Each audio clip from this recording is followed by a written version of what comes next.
Hi everyone, I am Kim Matthews and this is my week 4 response on my strengths and weaknesses with the OLA model. So when we're discussing the OLA model and the 6 disciplines of servant leadership, personally I feel like my biggest strength is building community or valuing people. I feel like it was pretty 50-50. I feel like I do that a lot in my everyday life, not just in leadership, but when we discuss that on page 78 of the online text, where I relate the most as an individual, and especially if I'm taking upon a leadership role, is I provide, reciprocal, receptive, non-judgmental listening. And so that's what's quoted in the text for someone that tends to have a greater emphasis in valuing one another. And so I feel like that's where I come in.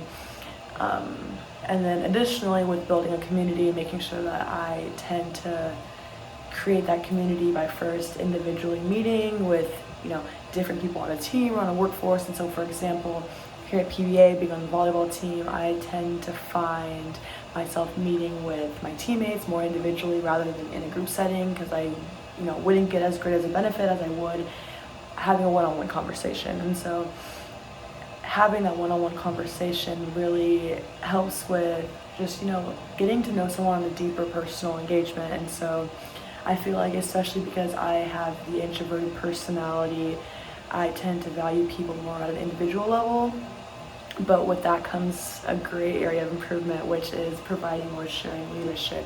And so having that calm and collected personality does have a big area of improvement, which is kind of encouraging one another externally rather than just like a one-on-one. And so I think when it comes to that, my biggest area of improvement would be by taking initiative. So I think my personality, I relate a lot with like people pleasing and making sure everyone's needs are being met, valuing people. And so I feel like when I tend to overvalue one another and constantly feel like I need to meet other people's needs, it actually takes away from the balance of my own.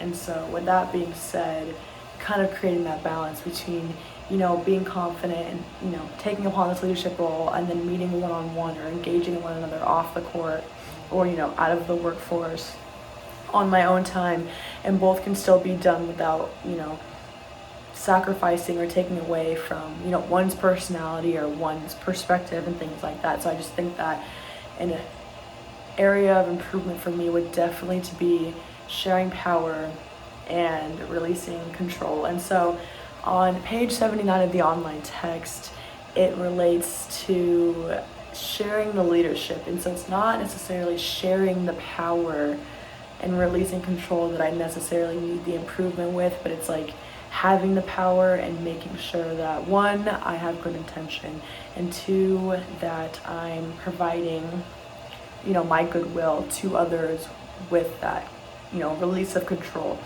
And so it's not necessarily with other leaders that I feel like I would struggle with, but it's like making sure that I, am able to spread that everyone has a voice, everyone has their own perspective. And so I don't need to be the only person, captain, leadership professional, things of that sort, that has a voice and has control, and so I think that's what comes back full circle with me relating to valuing people and building a community. So I think, like I said before, I can still contribute, valuing one another and making sure that engaging in conversation and making sure that everyone feels included in their own community. But additionally, like, I can be the one to take the next step to make sure that we all are meeting our individual and shared goals, and that I stay disciplined. So not even only with the OLA model, but staying disciplined in leadership in general, because when it comes to,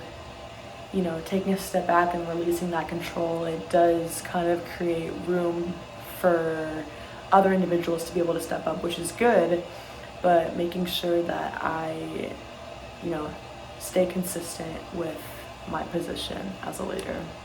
That is my response. Thank you.